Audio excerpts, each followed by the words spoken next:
We will start another new chapter in Science 2, which is chapter number 3. And in the textbook, it's called Life Processes in Living Organisms, Part 2. Life processes are only possible in living organisms. So I have shortened it and I'm calling it life processes. And it makes sense to study chapter number 2, which is life processes in living organism part 1, and life processes in living organisms in part 2 together. That is why we are doing this. And we can call all of them together as life processes. You would remember that this chapter is all about reproduction, is all about reproduction. This is the last life process that we will study, you will study in school. This is how we will study in this session. We will understand what reproduction is. We will understand and study in detail what asexual reproduction is, what it is, different types of asexual reproduction. And we will start studying about sexual reproduction, where we will understand what it is and what is the basic method that underlies the process of sexual reproduction. Right? These are the three things we will do. Let us begin with the very basic concept of reproduction. What we know is organisms are born, they live, and they die. And when we study the different life processes, if you remember some of the life processes that we have studied, nutrition, digestion, respiration, excretion, control and coordination, these are some of the life processes that we have studied. Now, these life processes are necessary to ensure that the organisms are able to grow, live. But we all know that no organism lives forever. No organism lives forever. Even human beings, the so-called smartest organisms on the planet, maybe in the entire universe, we also don't live forever, not yet. So all organisms die. So what will happen if organisms are born, they live and die?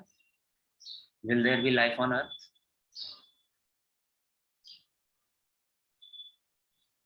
Will there be any organisms on Earth after certain time, after a number of years? It's a very simple question. We very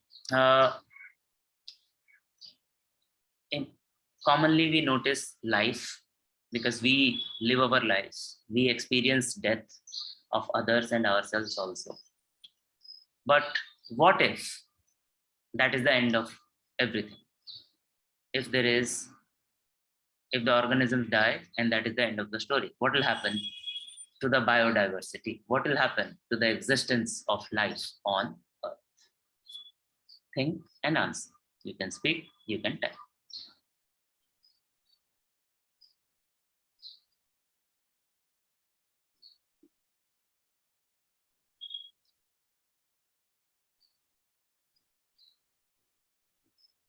Anyone?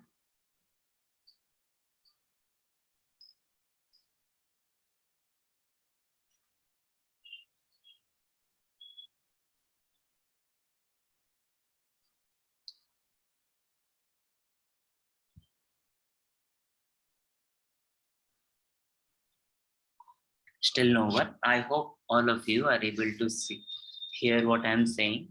All of you are able to understand what I'm saying and asking. Please confirm that you are able to hear me. You are able to understand the question that I have asked. It's a simple question, right? We live and we die.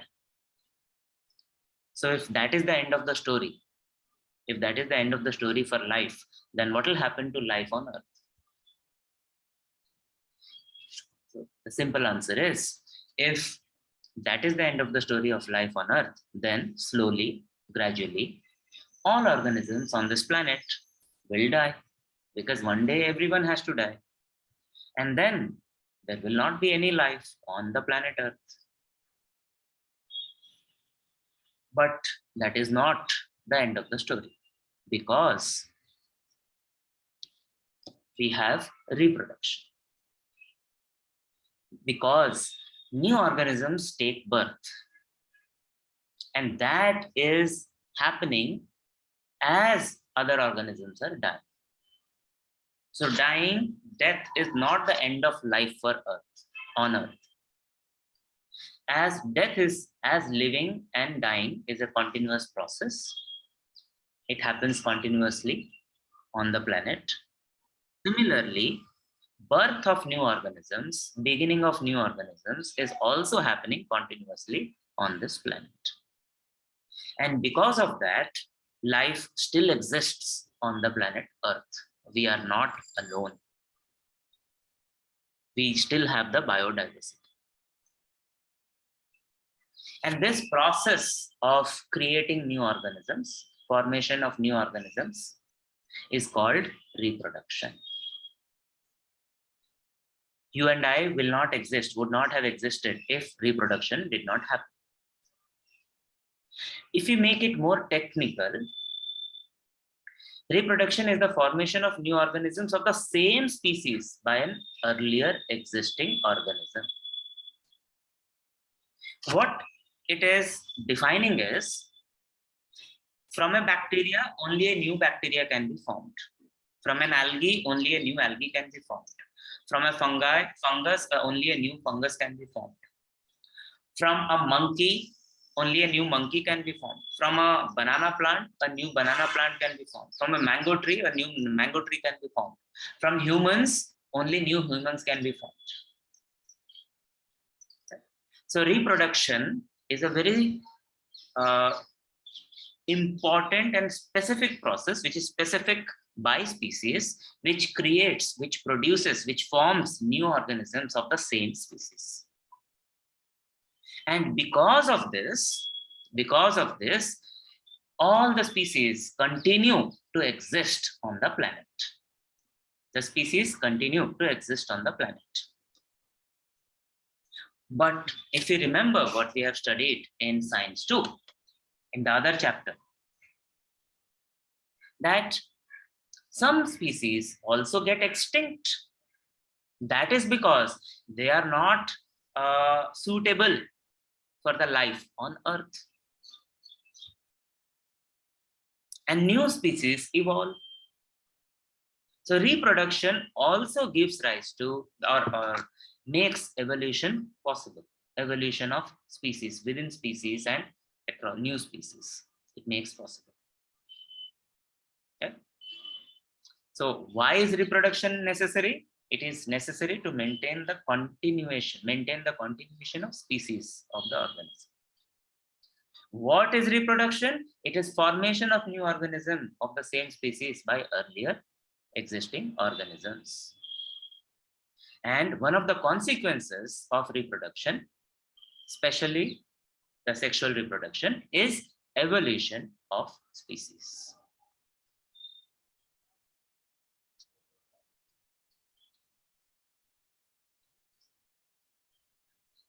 Reproduction on the planet happens by two different methods.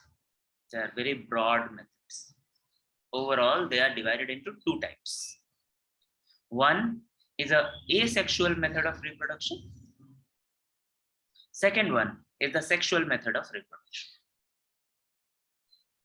And there is a very fundamental difference between these two. If you know our English, it's very clear. Asexual means where the sex cells, the germ cells, the gametes are not involved, without involving germ cells and gametes. Sexual reproduction, again, as the name suggests, it involves the germ cells and gametes. Asexual and sexual.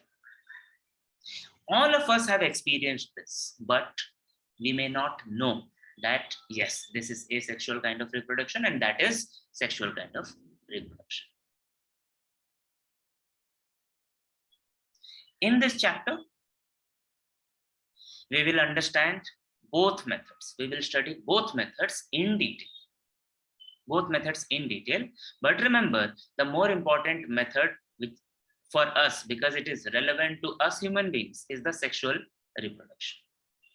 And majority of the questions at the end of the chapter in the exercise are related to sexual reproduction.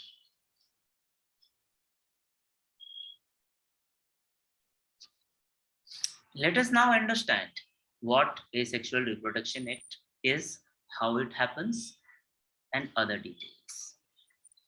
This is the first part of the chapter.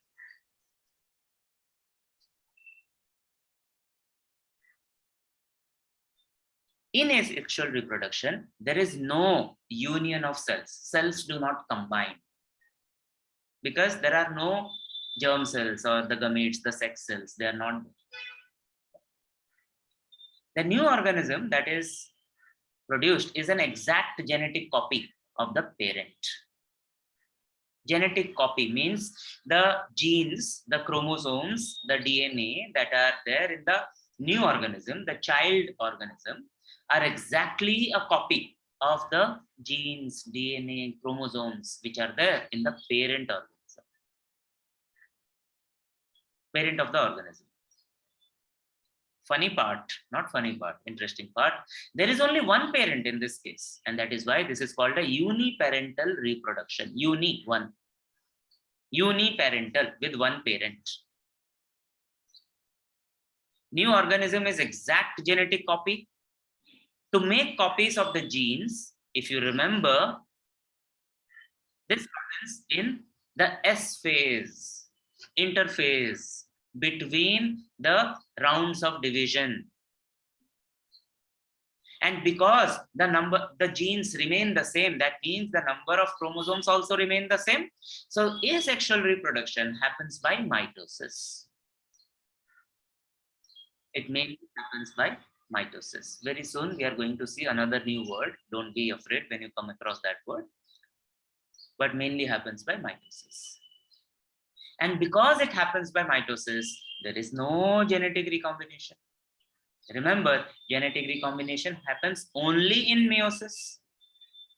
Do you remember which phase of prophase 1 in which genetic recombination happens? In which step of prophase 1? There are 5 steps in prophase 1 of meiosis. Studied this in the last class. Last class was science 2. Diplotin, zygotin, packitine, leptotin, zygotin, packitine, diplotin, and diakinesis. These are the 5 steps. In which step? Name the step. You can't say first, second, third, fourth, fifth. There are specific names. Yes, Prachi, it happens in the 3rd step. And it is called packitine. It's called packitine in meiosis, but this asexual reproduction is happening with mitosis, so there is no genetic recombination. If there is no genetic recombination, that means there is no diversity. The new organism is exact copy of the old organism. But the good thing is this is a fast process. Only one round of division takes less time. This is asexual reproduction, the overall asexual reproduction.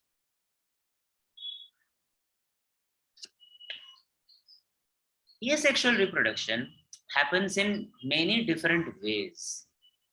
Okay? The textbook mentions 1, 2, 3, 4, 5, 6, 7, 8. And all these different ways are broadly classified into methods that occur in unicellular organisms where we have binary fission, multiple fission, and budding, and some other asexual reproduction methods that happen in multicellular organisms, that is fragmentation, regeneration, budding, vegetative propagation, and spore formation. Told you, lot of information, but very simple, very easy.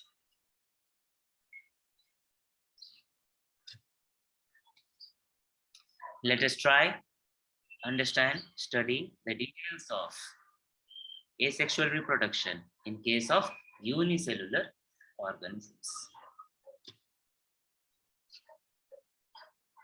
First one, the simplest one, is called binary fission. Once again, if we are good with our English, binary means relating to 2 by 2. Fission means breaking up. If you understand this much, then everything else is easy. So binary fission is something where one cell divides into 2 daughter cells. How easy it is? One parent cell divides into 2 similar daughter cells. How does it happen? It happens by mitosis, mainly mitosis. And your textbook surprises you by telling you another word. Just there is a mention of a word, amitosis. Mitosis or amitosis. There is no explanation, nothing about what is amitosis. We studied in the last chapter that the cell division happens in 2 ways, mitosis and meiosis. Actually, life is not that simple. In some organisms which are even simpler, mostly prokaryotes, which have a large number of chromosomes in them, they might also divide by amitosis. Amitosis is a simpler form of mitosis where, yes, one cell divides into 2, but after division, the 2 cells may not have the same number of chromosomes. They may have a different number of chromosomes. We as human beings, our cells only have 46 chromosomes, 23 pairs. But there are organisms which are not as complex as humans, but very, very simple. They may even have thousands and thousands of chromosomes. Yes, because the organization, their nucleus is not as developed. So when they divide, it doesn't matter which cell gets how many chromosomes. So they divide by amitosis. No one is going to ask you what is amitosis. And if someone asks you what kind of cell division occurs in binary fission, if you only say mitosis, that is also fine. That is also fine, no problem. But if you are technically correct, then binary fission may happen by mitosis or by amitosis. When does it happen? It happens when the conditions are good for life. When are we happy, human beings? When we have a lot of food, lot of time, lot of money, when we are able to do what we want, what we enjoy.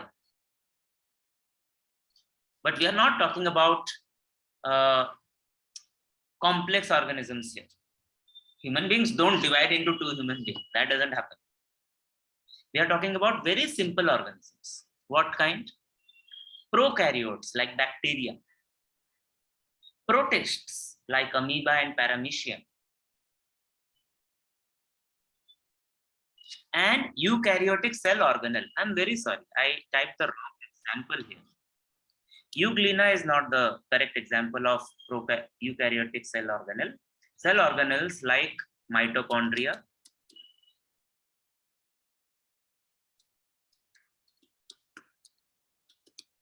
and chloroplasts. They divide by this method, binary fission. Mitochondria are present in all the cells. It is where the respiration, the production of energy happens in cells, and chloroplasts are present in plant cells. These are the cells that make the plants green. They have chlorophyll. So when we say favorable conditions, it mainly means there is enough food, the temperature is fine, and it is good for life.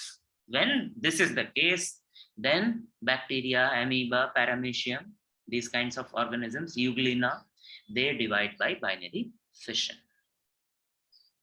What happens in case of amoeba?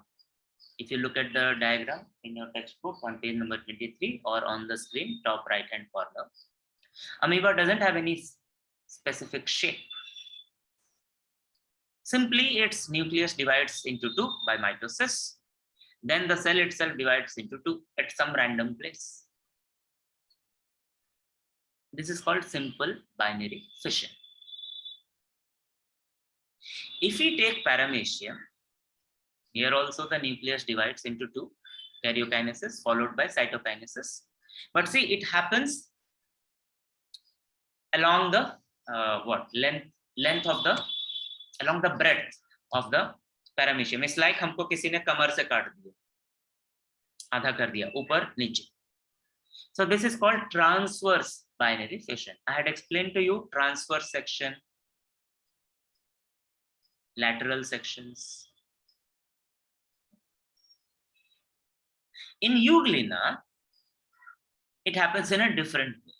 Yes, the nucleus divides, but now it doesn't happen like this कि किसी को किसी ने कमर से काट दिया, but it's like हमको किसी ने सर से पैर तक आधा आधा कर दिया. This is called a longitudinal section. This is longitudinal binary fission. So depending on the axis of division, if there is, the axis of division is random, it is called simple binary fission. If the axis of division is transverse, then it is called transverse binary fission. If the axis of division is longitudinal, then it is called longitudinal binary fission. And this connects to geography also.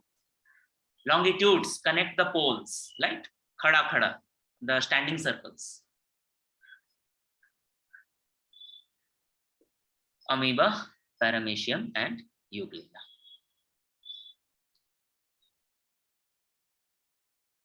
Before we move forward, focus on this when part, favorable conditions. Right? So binary fission happens when the condition is good for life. That means there are times when the conditions are not favorable. And already you can think of it, if enough food is not present, if the temperature is very cold or very hot, in those situations, when the condition is not favorable, unfavorable, then another type of fission happens. You will think that when the condition is not favorable, then the division will not happen. Then the division will not happen. But yes, you are partly right. The division doesn't happen. But in a way, multiple division happens, which is called multiple fission. जैसे हम बीमार होते हैं तो हम थक जाते हैं, हम सोते हैं बहुत. Similarly, when the conditions are unfavorable, then what happens is a protective layer is formed around the organism. This also happens in prokaryotes, protists, not prokaryotes, protists, like amoeba and other similar organisms. A protective layer is formed, which is called a cyst. You can imagine it to be the kambal that we odho while we are sick. And most of the life processes, they stop. There is no food, or there is very lack of food. There is not enough respiration. There is not enough energy. But life goes on. The nucleus keeps on dividing, followed by the cytoplasm keeps on dividing. So many cells are formed and they remain in the cyst. They remain inside the cyst. And the moment the outside conditions, they change, then they become favorable. Temperature, humidity, food. Then the cyst breaks and the daughter cells, the daughter organisms come out. So one amoeba produces many amoebulae. One amoeba produces many amoebulae.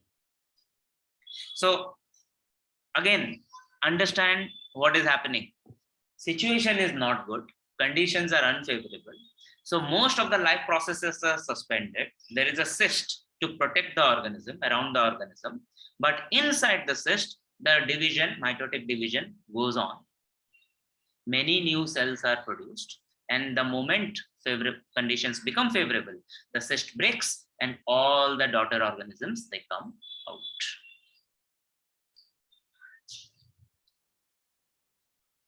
Here is an interesting question, which is actually given as a question on page number 24, top of the page, which says, use your brain power.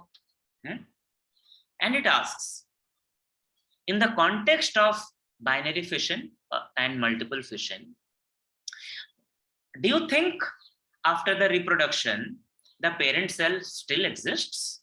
What is happening? We are aware of a reproduction in case of human beings. There is a father, there is a mother, and there is reproduction. New child is formed. The parent, the father and mother are still there. What is happening here in this case? In binary fission and multiple fission, what is happening to the parent? Does the parent exist anymore?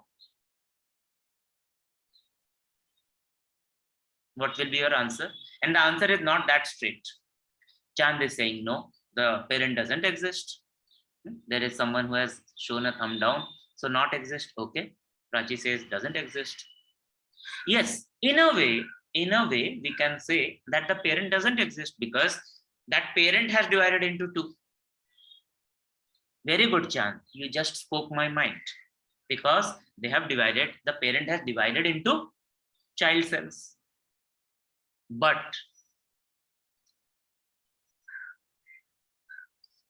the nuclear material, the chromosomes, the DNA, are they not exactly the same as the ones that were there in the parent? Is there anything new in the genetic material? The division is happening by mitosis. Before the split, the genetic material doubled, the chromatids doubled, then they divided. So from one perspective, we can say the parents are no longer there. From another perspective, we can say that actually the children are not children. They are actually the old parents in new forms. Parents have copied themselves. Would you agree with this statement? Because genetically they are exactly the same. That is why this is a tricky question. There are multiple perspectives. But yes, strictly speaking, we can say the parent no longer exists. The parent has divided into the child cells. But remember, the genetic material is exactly the same thing. Carbon copy.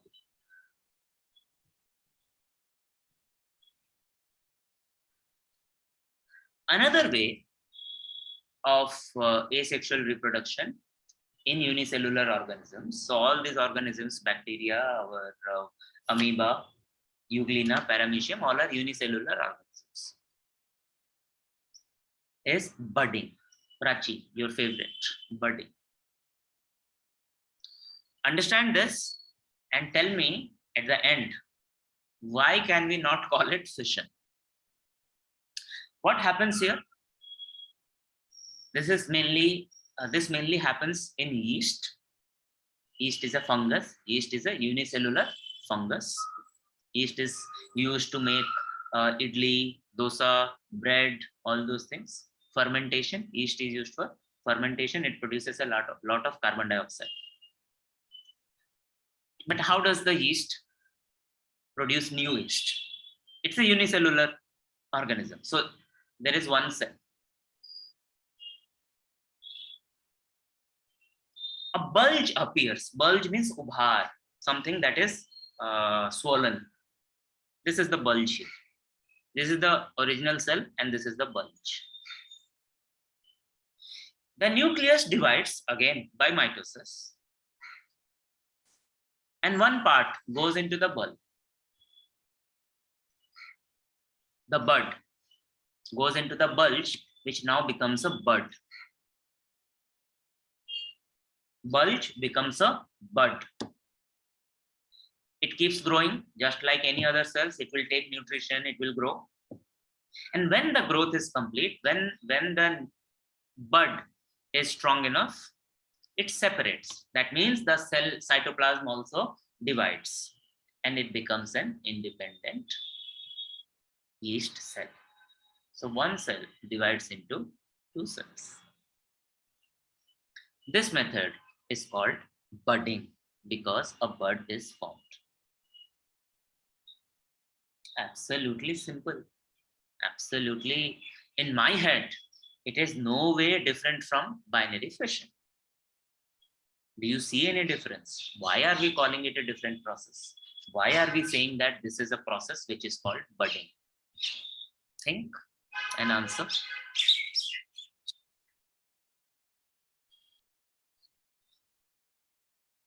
Technically, yes, at the nucleus level, at the cytoplasm level, it is binary fission. No one will disagree with that. But when we look at it from outside, a bulge grows into a bud and then it separates. That is why it is called budding. That is why we we consider it a different process. That's very, very simple. Budding in yeast.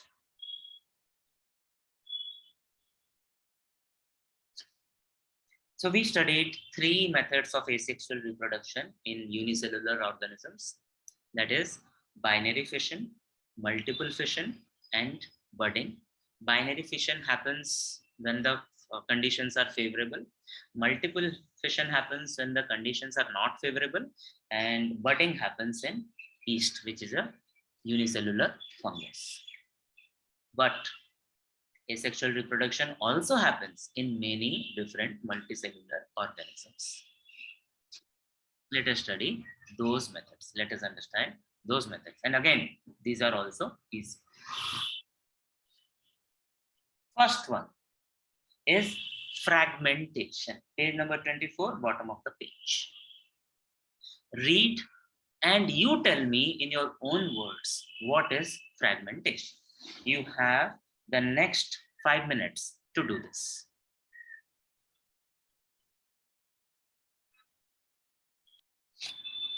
Okay. So this method, fragmentation, which occurs in multicellular organisms, which is this is an asexual type method of reproduction, is called fragmentation. Again, from English, if we start from the etymology, etymology is the source of the word, the meaning of the word. Fragments means parts. Fragmentation means breaking up into many parts. And remember, we are talking about multicellular organisms now. Now, some organisms like Spirogyra, which is an algae, and Cycon, which is a sponge. Now, we have studied classification of animals and plants, so we should be conversant with these names. We studied classification of plants last year, so where you came across the names of Spirogyra. Algae is one kind of plant. Algae is considered to be a plant. And then when we studied animal classification this year, we came across this organism called Cycon. Definitely there. Right? So these organisms, which are multicellular organisms, they break into multiple parts. Their cell doesn't divide. No, cell doesn't divide. But because their bodies are made up of multiple cells, they divide at the borders of the cells. It breaks down into multiple parts. And after the breaking down, each part grows into an independent organism. So simple. So this is reproduction. This is reproduction by breaking into parts. This is reproduction by breaking into parts. Most common examples are Spirogyra, which is an algae, and Cycon, which is a sponge.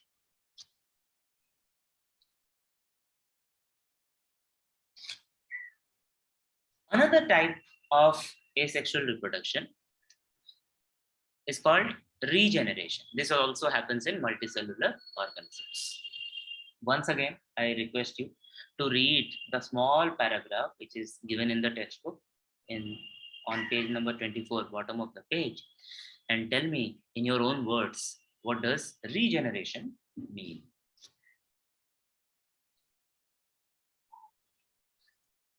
Now, just like fragmentation, and while I'm trying to explain, Aman has very interestingly typed this. Very small answer, but very right answer. Very good, Aman. Thank you, Karina. So just like fragmentation, in regeneration also, the organism breaks down.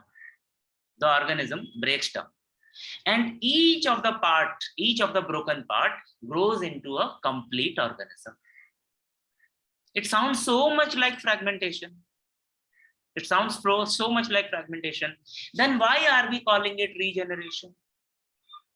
It is called regeneration because in it is in case of fragmentation, the organism that undergoes fragmentation, they don't have well-defined body parts. They don't have any differentiated body parts.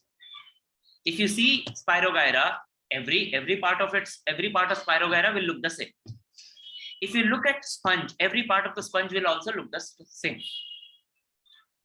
But in an organism which is planaria,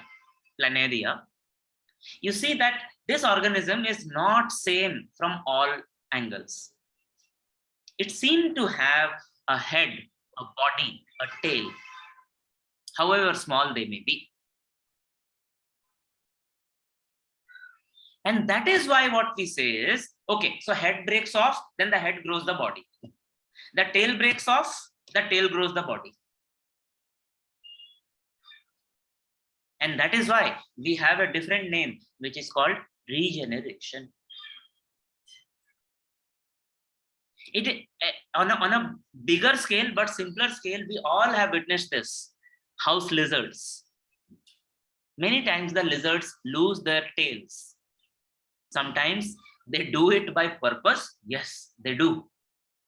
And sometimes it happens by accident. But the tail grows back. That is regeneration. But that is regeneration of a body part. What we are talking about here is, if the planaria breaks into 3 parts, all the 3 parts will grow into 3 different planaria. Regeneration. Very, very similar to fragmentation. Only difference is regeneration, we call it regeneration when it happens in an organism which has more differentiated body. Prime example is planaria. Planaria. I'm very sorry for the spelling mistake in the diagram. I copied the diagram from the PDF version of the textbook in which the spelling is wrong. The correct spelling is Planaria, planaria.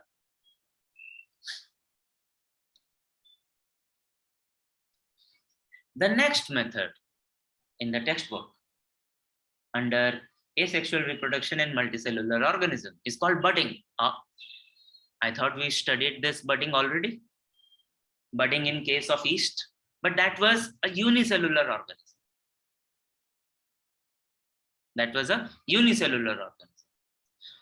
Budding also happens in multicellular organisms.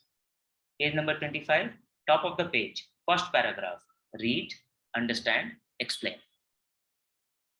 Chanda, sometimes the lizards drop their tails. They lose their tails to get the sympathy of a predator. अगर उनको खतरा हो किसी से, so they drop the tail. ये सोच के कि कोई देखेगा उनको कि अरे उसकी तो पूंछ टूट गई, अब तो शायद मर गया वो, जाने दो उसको. They do it by purpose. This is a very complex adaptation. You are reading page number budding on page number 25, top of the page.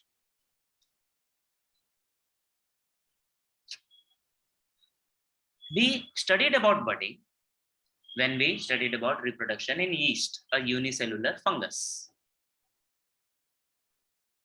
Now something very similar. Remember, we said bud is a bulge. कुछ उभरता है.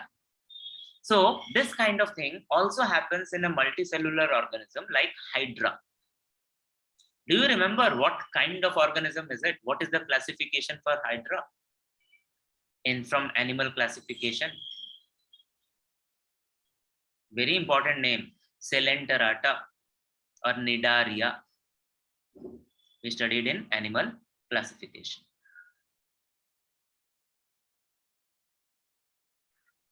So you see this here, there is a bulge. That bulge is growing into a new hydra. The bulge is growing into a new hydra.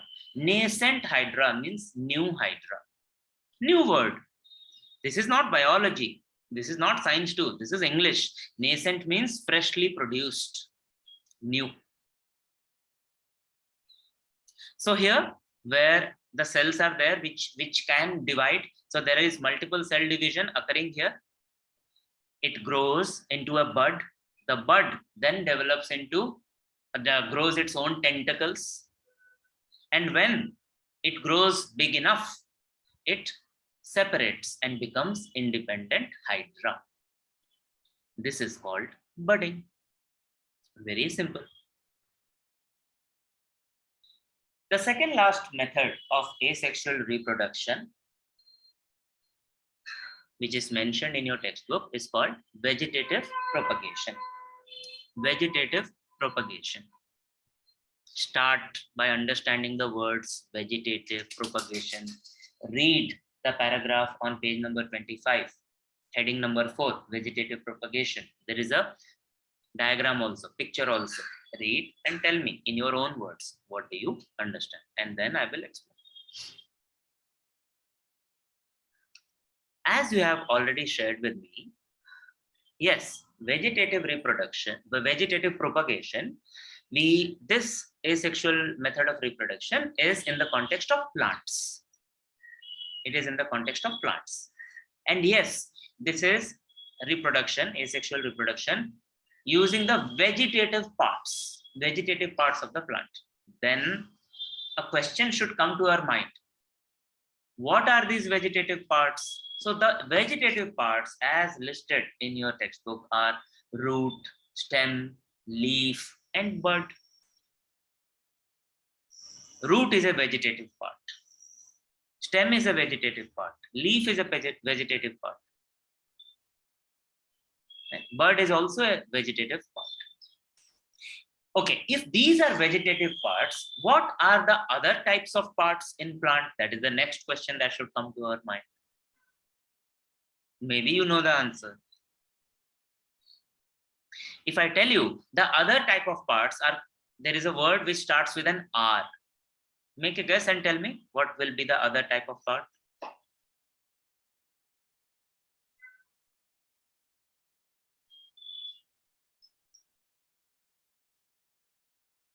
The other type of part which is there in the plants, it is called, they are called the reproductive parts.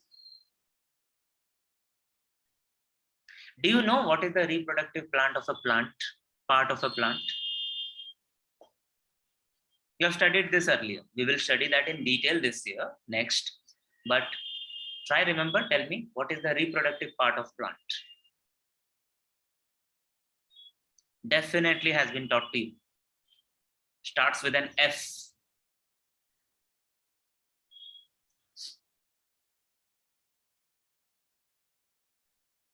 Flowers. Flowers are the reproductive parts of the plant. Correct, Cha. All other parts, including root, stem, leaf, bud, they are called vegetative part. So, if and when the plants reproduce, new plants grow from, not from the reproductive part, but from the vegetative part, that is called vegetative propagation. Propagation, phailana, vistar karna. We know this already, no? Some roots of the plants that they can grow into new plants. Potato is not a root. Remember this, potato is a stem, I guess. Yes, no? Is it a root or is it a stem? Check. Many parts of the plants which are under the ground, subterranean, We think that they are roots, but many times they are stems, part of the stems. I think potato is a stem. And potato के ऊपर में जो कहीं कहीं पे जो fresh potato होता है या फिर एक पुराना पोटैटो हो जाएगा जिसमें कि उसमें कुछ गड्ढे गड्ढे होंगे, फिर उससे कुछ ग्रीन ग्रीन निकलने लगता है. Those are called the eyes, जहाँ पे depression. And from there, new plants can grow. This plant, which is called Bryophyllum, I really don't know if you have seen it or not. I'll try to send you good pictures of this plant. Where it's very, very interesting plant. New plants grow from the leaf of this plant. So when new plants are growing from vegetative parts, this is called vegetative propagation. Okay. So जहाँ पे लिखा है plants like carrot and radish. Carrot is gajar, radish is mooli. Yes, they are roots, but potato is a stem. There are many other ways of vegetative propagation which is not there in the textbook. We are not going to cover that in the class, but I will try send you a link or send you a document which talks about vegetative propagation in detail. It will be good for you to know. Mainly, we are saying that vegetative propagation happens when plants reproduce from their vegetative parts like root, stem, leaf and bud. Examples: potato in case of stem, Bryophyllum for leaf, carrot and radish for roots, and maybe rose for bud.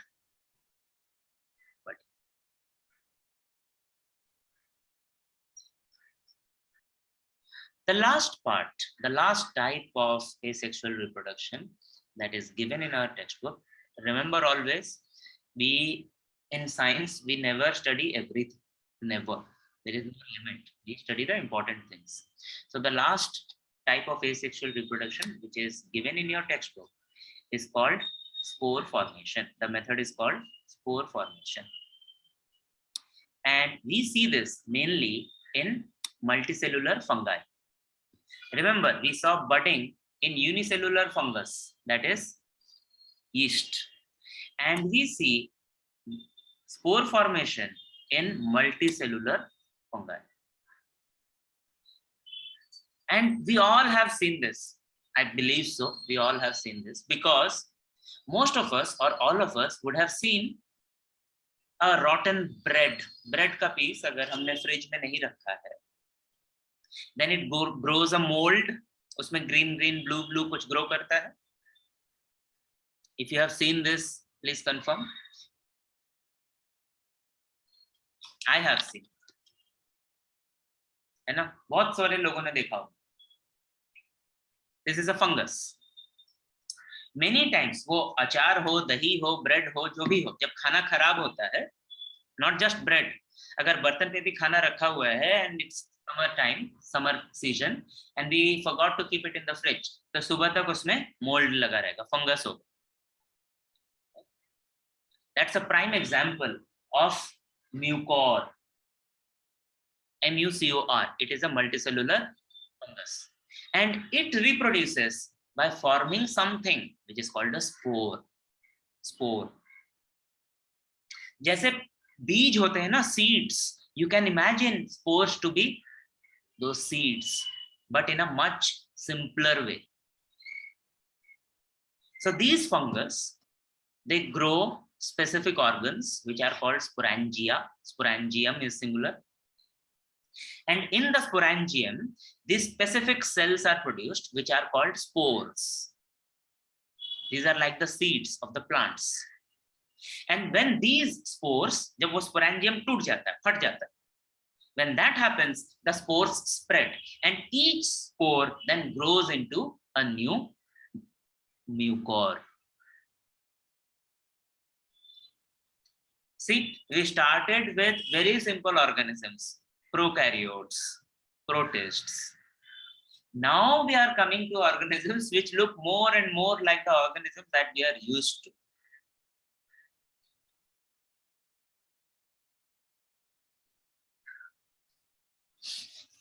That's all. Those are the 5 plus 3, 8 different methods of asexual reproduction that have been specifically listed and explained in the textbook, and we need to be aware of. Again, reminding you, all the diagrams are important. Mainly, once you see the diagram, you should be able to identify what it is about. So if you see the diagram of Hydra, budding should come to your mind. When you see the diagram when one amoeba is dividing into multiple amoeba, then multiple fission should come to your mind. Okay? This is very easy way to remember, and your science question paper, final board exam question paper, will have a lot of diagrams. This is a good way to revise, study, and do well. With that, we will now begin the other method of reproduction, which is sexual reproduction. As I told you in the beginning, today we will just start the study. We will understand the basic underlying method of sexual reproduction, and we will take it up in the next classes, where we will see how sexual reproduction happens in plants and how it happens in human beings. Conceptually, it is different from asexual reproduction. And the difference is that now we have germ cells, the gametes. Now, we don't have just one parent, we have two parents. Or we can say we start with two gametes. Even if the parent is only one, we will see we will understand why I am saying that the parent can be one, and even then there are two gametes. We will understand, don't worry. Right? And the other difference is, now we have meiosis. Now we have meiosis. So in case of asexual reproduction, we only had mitosis. There was no recombination of genes. Here we have meiosis. That means genes will recombine. There will be genetic recombination in the Paquetine phase of prophase 1 of meiosis. And because of it, we have diversity of life, not just across species, but even within species. We are not exact carbon copies of our parents. We are not. And because of this diversity, some organisms are better adapted to the surroundings. They have better chances of surviving, leading to evolution. If there was no genetic recombination during reproduction, if all the reproduction happened only by mitosis, then we would not have had such variety of life on this planet. It was impossible if the genes remain the same. Because we have meiosis, which has genetic recombination, we see such a diversity of life on Earth. It's an old thing. We have studied this already. So how does this sexual reproduction work? Of course, it will be more complicated than asexual reproduction. In asexual reproduction, mainly what is happening is one cell is dividing into more cells. So one organism becomes two or many. That is what is happening. Not in case of sexual reproduction. Sexual reproduction, wherever it happens, whichever organism it happens in, it mainly has two steps. First step is the formation of these cells, which are called gametes. Try, remember, and tell me, are gametes haploid or diploid? Answer is on your screen, but are you able to see and respond? Gametes are haploid or diploid? All of them are haploid. Correct. So, using meiosis, the gametes are produced. Some gametes are male gametes, some gametes are female gametes. Sometimes the male and female gametes are produced in different organisms. Humans, male humans are completely different from female humans. Sometimes the gametes are produced in the same organism. Yes, like the flowers of the plants. But once these gametes are produced, they need to join together. The haploid cells combine to form a diploid zygote. This process is called fertilization. These are the two main steps of sexual reproduction. And of course, the zygote, which is unicell, single cell, it develops into an embryo, and the embryo then grows into an individual.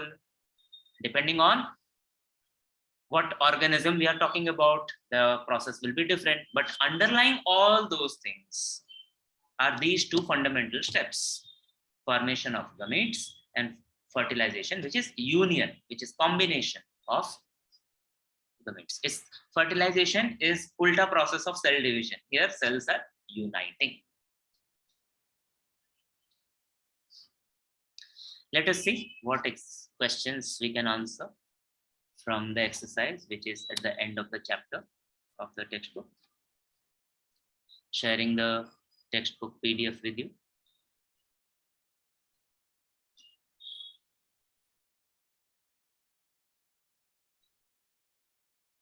Question number 1 is about differentiate, distinguish, compare and contrast. So right now we have only studied asexual reproduction. We haven't studied the sexual reproduction completely. So we will not answer this question now. We will answer it at the end of the chapter. Number 2, fill in the blanks. See how many questions are from sexual reproduction. 2A, sexual reproduction. 2B, 2C, all are sexual reproduction. 2D is also sexual reproduction. 2E is something that we have studied. We haven't studied it in detail, but we know what the answer is. Please tell me. 2E. Dash type of reproduction occurs without fusion of gametes. Without. The answer is asexual reproduction. Asexual type of reproduction occurs without fusion of gametes. Without. No gametes involved. Very good. Correct answers. Next. F. 2F. Body breaks up into several fragments and each fragment starts to live as a new individual. This is a dash type of reproduction. What type of reproduction it is?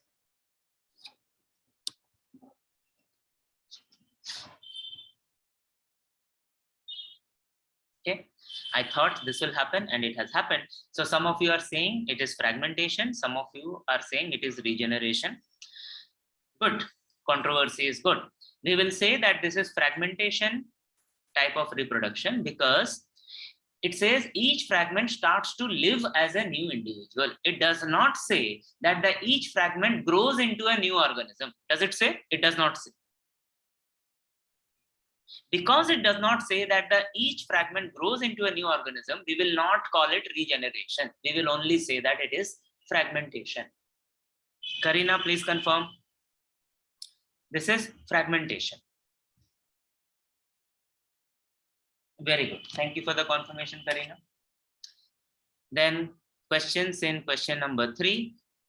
This is not questions. This is one question. Fill in the blanks, which is about the menstrual cycle of producing ova in females. We haven't studied this.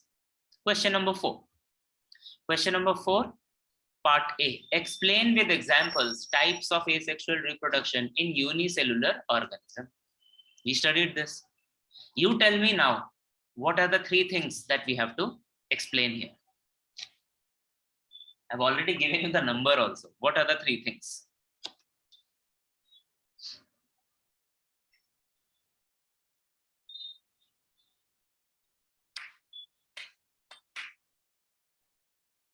Explain with examples types of asexual reproduction in unicellular organisms. Yes, Karina, one is binary fission. Chand, correct. Another one is budding. 3 things we have to explain here. And multiple fission, Chand, correct. 3 things that we need to explain here are binary fission, multiple fission, and budding. These are the things with examples. We have to explain. And if we can draw, when the question is like explain, we can draw the diagram. It makes our answers perfect. Okay. What other thing can we answer? Question number 5 is sexual reproduction. No, we can't. 6, no. Number 7, no. 8, no. Number 9, very long question. Explain asexual reproduction in plants. बताओ इसमें क्या लिखना है, क्या बताना है? Asexual reproduction in plants. It is asking about one particular thing. What is it asking about? Question number 9. Excellent, John. Question number 9 is asking about vegetative propagation. Clear. If you understand that, then you can answer this question. It's not asking about all the 8 different methods. It's only asking about asexual reproduction in plants. So we can answer what we have studied in vegetative propagation. Good. These are the questions you will answer as part of your homework.